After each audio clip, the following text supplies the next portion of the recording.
Tony, he's Mike, and we are here for the first movie for Tony and Mike's horror film extravaganza. Something that we do every year is concentrate on horror films, and this year is no different. And the first movie that we're doing is 1977, David Cronenberg, Rabid. All around her, people are dying, and only Rose knows why. You gotta come quick. Don't scream. Don't panic. He's dead, and the dead can't hurt the living. Rabid. You can't trust your mother, your best friend, the neighbor next door. 1 minute, they're perfectly normal. The next, rabid. Written and directed. Written and directed by David Cronenberg, and starring the lovely it's Marilyn Chambers? Marilyn. Marilyn Chambers. I'm sorry, Marilyn Chambers, who's famous for Behind the Green Door. and several others. Other fine films. I'd throw a clip up here, but ain't happening. Not this time. Sorry, guys. You can explore this one on your own. We trust you. You're adults. So, shockingly, she does a fine job in this movie. Yeah. You know? She's actually a really gifted actress. Yeah. I'm just going to say that flat out, despite her adult film pedigree. This comes from a time that, like, you could actually do adult film and you could do, you know, film, and there were several actors that actually managed to make the jump on that one. Yeah. But back in the day, porn had a plot. Like, they were legit movies with a legit plot. You legit had to act scenes out. You just happened to in these scenes. And so, more importantly than that, they were shot on film. Yes. They had entire crews. They had, you know, sound guys. They were shot 16 or 35 millimeter. They were every bit as well produced as a lot of B movies from the same period, and in some cases Something's better better than some of the B movies from that period, up to and including, you know, Friday the 13th. Because if you watch the original Friday the 13th, it looks like a cheap film. Oh yeah. But I have absolutely seen was. Behind the Green Door, and it looks like a much more expensive film, even though it doesn't have as many sets. So. Fair enough. This also stars Canadian Christopher Walken. I'll throw his name up here. And you'll know why once you watch the movie. Marilyn Chambers and Christopher Walken are riding the motorcycle. They get in an accident. Marilyn Chambers gets burned.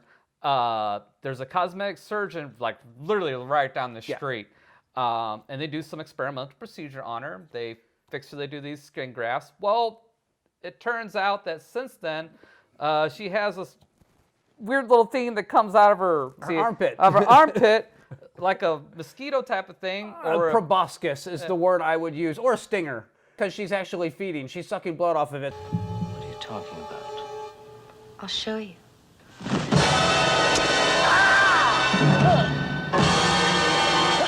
And so after she sucks their blood, they turn into rabid zombie type people who also have to eat flesh and consume blood as well. Except for she's still lucid, they're not. Right. They're foaming at the mouth. They're like leaking yellow fluid out of their eyeballs. Yeah, they're literally rabid, except for rabies shots don't fix them. Yeah. And they cover all this ground really quickly, really effectively, really visually. This movie's, I'm just going to say it. I mean, this movie's skin-crawlingly gross. I mean, like, there were some scenes in here that, even though it's 1977 and it might have some dated, makeup effects, it like got under my skin a little bit. Yeah. It's that thing coming out of her armpit just freaked me out. So, and it's enough to like see it push out and through, but then you see the little stinger come out at the end of it as well. It just makes it even more disturbing. And then she hitchhikes back to Toronto or Ontario. I don't remember exactly where it was that she was going, but she goes to stay with her best friend. And she's hitchhiking along the way, and she's basically infecting people along the way, and then they're capable of infecting other people. So it's kind of an origin story for a zombie outbreak. Yes, this movie is one of the best zombie outbreak origin stories like ever put on film. Yeah. and it's done so well because it's all in the back, like a vast majority of it's like in the background. Yeah. There's a lot of newscasts going on. Health officials have said they consider the outbreak of the new strain of rabies as being potentially the worst of this century. So this is not just a question of swine flu or something like that. We have already several deaths on our hands in this one small area alone. Are you saying this is not an outbreak of rabies? I'm not saying that. No, I'm not saying that exactly. But it must be a new strain of rabies because there are symptoms involved which we and even the World Health Community do not seem to be familiar with. There's a lot of things going on behind the scenes as you see the characters interacting, like the scene where there's the garbage trucks that go through and they got the guys in the hazmat suits. Yeah. And then they're talking about the martial law and prophetically, hey, do you got your vaccination card? Where's your vax card at? I don't think there is any question that martial law is needed in the city of Montreal at this point in time. What you're saying then, sir, that is, if these people have contracted the disease, that there is... What I am saying is very simple. Shooting down the victims is as good a way of handling them as we have got. We have got a vaccine that we think will work in a preventative way. All those receiving shots of the new vaccine are being issued these plastic identity cards. Viewers are urged not to leave their homes unless absolutely necessary, and are reminded that if they do, they must carry their vaccine cards with them. They do a really great job of that. And it's a weird mix of tropes. You know, we have that, it is. that It is. vampire aspect and the body horror and the zombies and all the other stuff. Body horror is very prevalent in this one, much more than any of the George Romero zombie films. Yeah. That's no ifs, ands, or buts about that. And I'm also going to say that it's very obvious that this influenced 28 Days Later, because of it is a rabies virus, which in 28 Days Later it's the rage virus, which is a weird offshoot of rabies. But then it's also experimental procedure that leads to it, and they're fast moving. They're not slow-moving, lumbering zombies. They're like quick and agile, and they actually have a modicum of intelligence left. Because I was going to say that because some of them use weapons and stuff like Yeah. that. Like at one scene, there's these workers that get out the giant drill, the jackhammer, and jackhammer through a car. and the driver, which that's disturbing enough. And then like the two guys that he's driving just hop in the front seat and drive off and leave him there.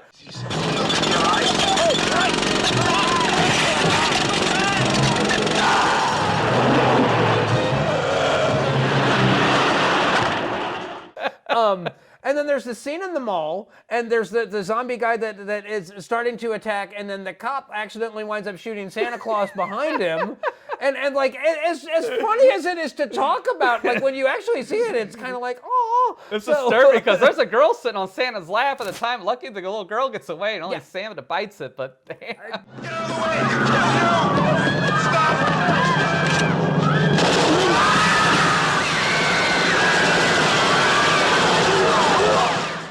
Yeah, and then the fact that she's like, Marilyn Chambers is writhing around on the floor in the bathroom. She knows she needs to feed.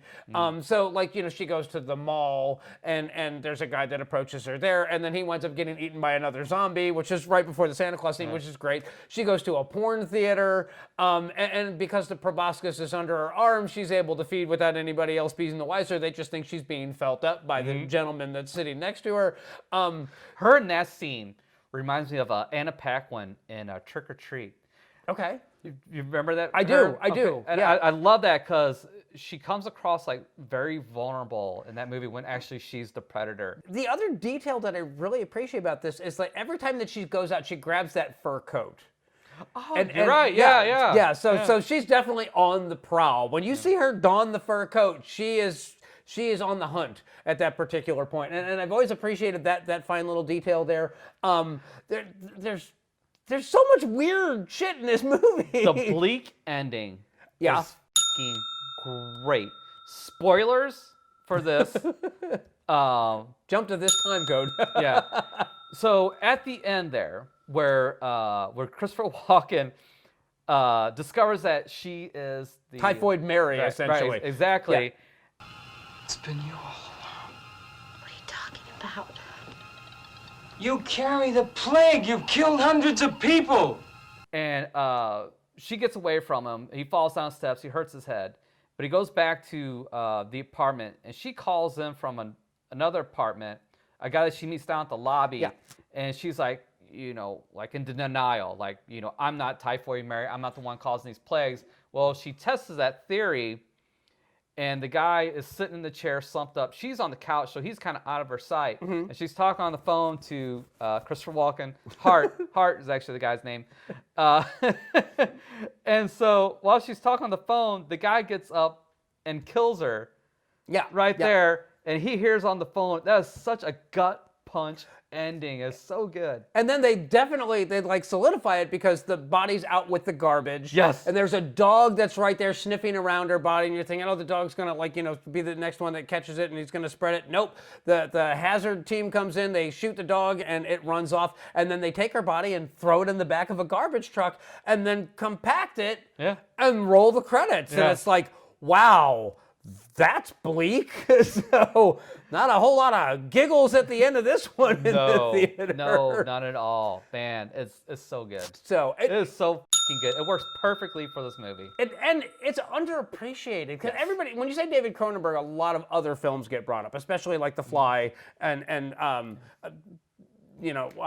what is it, Dead Ringers. I mean, and David Cronenberg is a master of body horror. There's no ifs, ands, or buts about it. But this, you can definitely see everything that he was going for, even in this. This is his first feature, if I'm not mistaken. I know that it was Fact check it. I know that it was co-produced by the Canadian government. They have basically a arts and film thing, which also gave us the Roused Hour. But they Final sacrifice for the uninitiated. But that actually kind of got this film out there, and I'm just going to say that we got an extraordinary talent out of it, and it's obvious from this film just how good he really is with visual storytelling. And kicked off a legacy, and I just don't think that this film gets, the credit, the recognition that it deserves. No, it doesn't, and unfortunately, it got a shitty remake, like in, I think it's 2019. I tried watching it last night. I got like 2/3 through it. It's awful.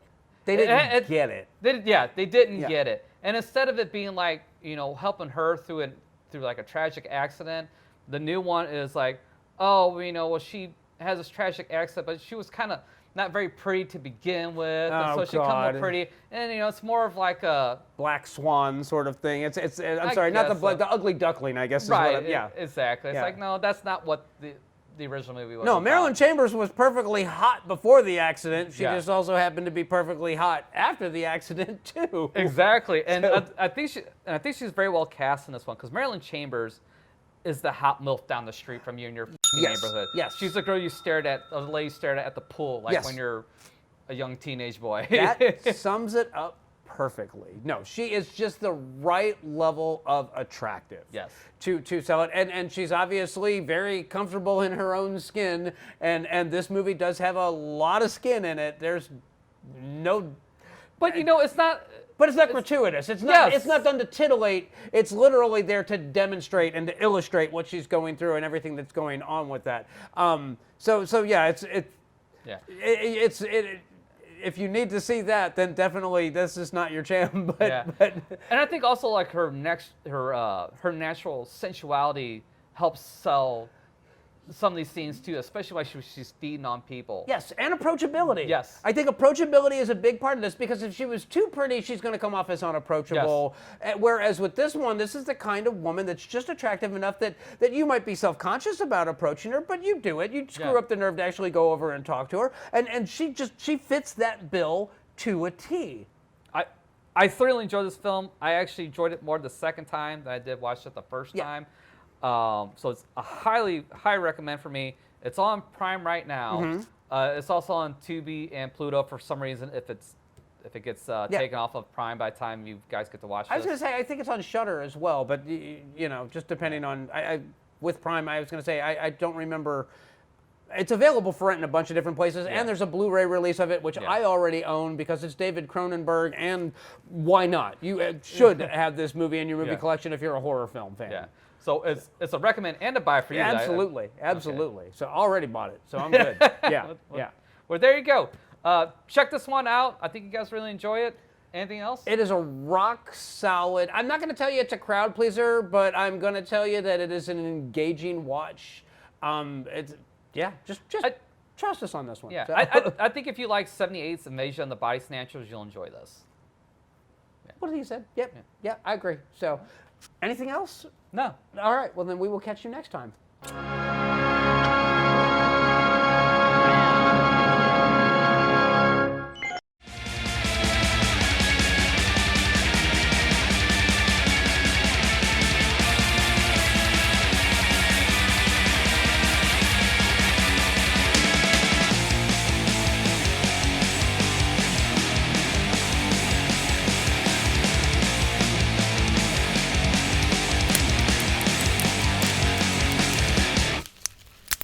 Hey, you seen Smooth Eddie? He's got the lead truck and I can't find the son of a bitch. I think I seen him in back before. He didn't look too good. What do you mean he didn't look too good? Smooth Eddie always looks good. Trust him, you